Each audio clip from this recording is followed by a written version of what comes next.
नमस्कार मित्रों। अभी तक मैंने आपको जो पढ़ाया था या आपने जो सुना था उसके आगे हम चलते हैं। अब मैं आपको बताऊंगा कि ग्रह किस राशि के स्वामी होते हैं, किस राशि में उच्च होते हैं और किस राशि में नीच होते हैं। ये चीज़ मैं आपको आज बताना चाहता हूँ। ये बहुत इम्पोर्टेंट है, इसको ध्यान से सुनिए और कहीं नोट कर लीजिएगा बाद में, क्योंकि आवाज़ तो आप मेरी सुनते ही रहेंगे। तो सबसे पहले सूर्य है।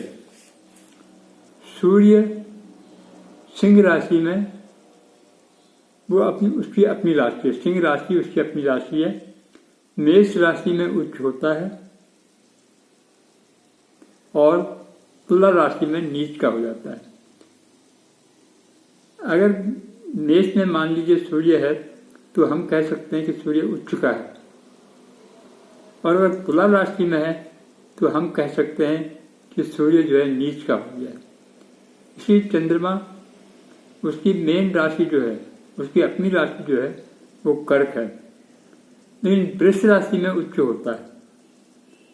और वृष राशि है 7वीं राशि वृश्चिक, उसमें नीच हो जाता है। तो ध्यान रखिए कि किस राशि में उच्च होते हैं, किस राशि में नीच होते हैं। ये एक तरह से आमने सामने वाली राशियों में एक राशि में उच्च हो जाते हैं, उसी के सामने जो दूसरी राशि होगी उसमें जो है नीच हो जाते हैं। इस तरह मंगल मकर राशि में उच्च का हो जाता है। मकर राशि में उच्च होता है और कर्क राशि में नीच होता है, जबकि वो स्वामी मेष और वृश्चिक राशि का होता है। वृश्चिक और मेष राशि का स्वामी, इन दो भावों का स्वामी मंगल होता है, लेकिन उच्च होता है मकर में, नीच होता है कर्क राशि में।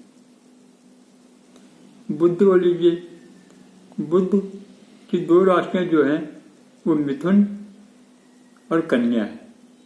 इन दोनों राशियों का स्वामी है, लेकिन कन्या राशि में उच्च का होता है और मीन राशि में नीच का हो जाता है। तुला राशि में उच्च, मीन राशि में नीच का हो जाता है। इसी तरह से बृहस्पति गुरु है, वो धनु और मीन राशि का स्वामी होता है। अगर धनु में रहे या मीन राशि में रहे तो हम कह सकते हैं कि बृहस्पति अपने घर में बैठा है। लेकिन अगर बृहस्पति कर्क में है तो वो उच्च का हो जाता है और मकर में नीच का हो जाता है। मकर में नीच का जाता है, जिस तरह से मंगल जो है मकर में उच्च होता है, लेकिन बृहस्पति मकर में नीच हो जाता है। और कर्क राशि में ये उच्च होता है, मंगल कर्क राशि में नीच हो जाता है। अब शुक्र को लीजिए। शुक्र की मेन राशियां वृष और तुला है। वृषभ भी उसकी राशि है और तुला भी उसकी राशि है, लेकिन मीन राशि में उच्च होता है और उसके सामने कन्या राशि में नीच हो जाता है। इस तरह शनि है।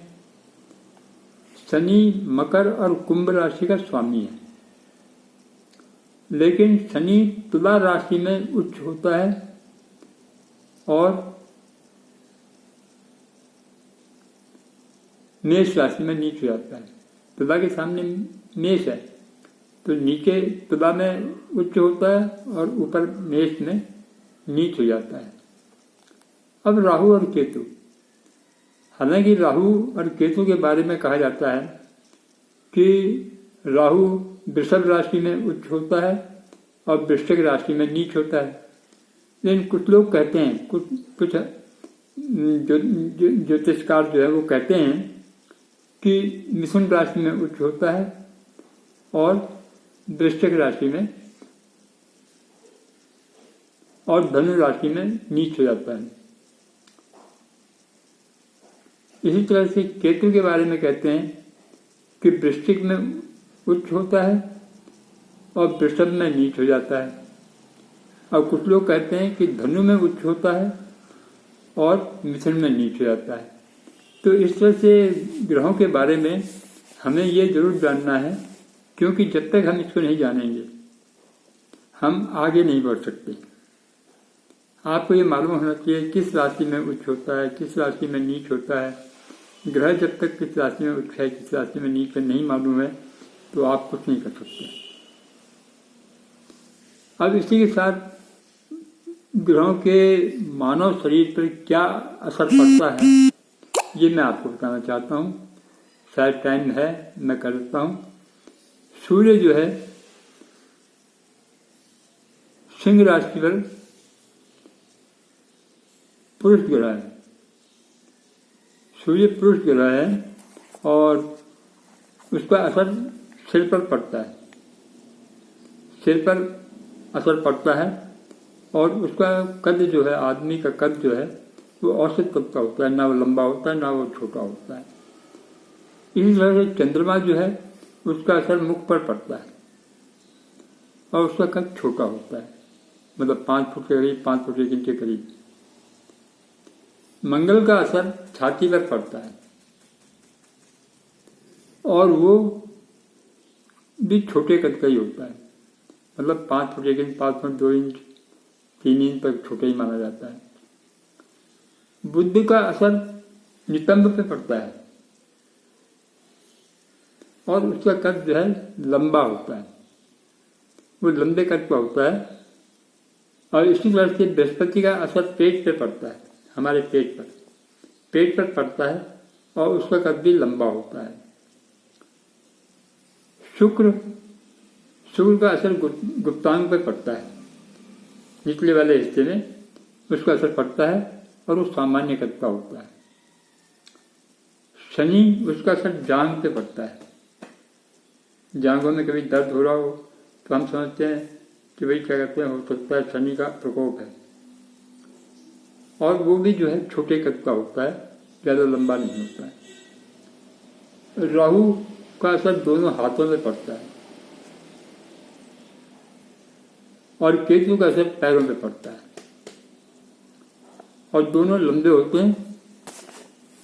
तो इस तरह से इन 2 चीज़ों को आप याद कीजिए या कहीं नोट कर लीजिए, क्योंकि जब कुंडली बनेगी तो उसमें ये सारी चीज़ें आपको करनी पड़ेंगी, ये सारी चीज़ें आपको याद रखनी पड़ेंगी, अन्यथा आप कुछ नहीं कर सकते। अब आज के लिए इतना काफ़ी है। इसको आप लाइक करें, शेयर करें, और कल जो है मैं आपको बताऊंगा कि ये ग्रहों का हमारे शरीर पर क्या असर पड़ता है, मतलब क्या रोग हो सकते हैं उनसे। ये चीज़ें मैं आपको कल बताने की कोशिश करूंगा। धन्यवाद।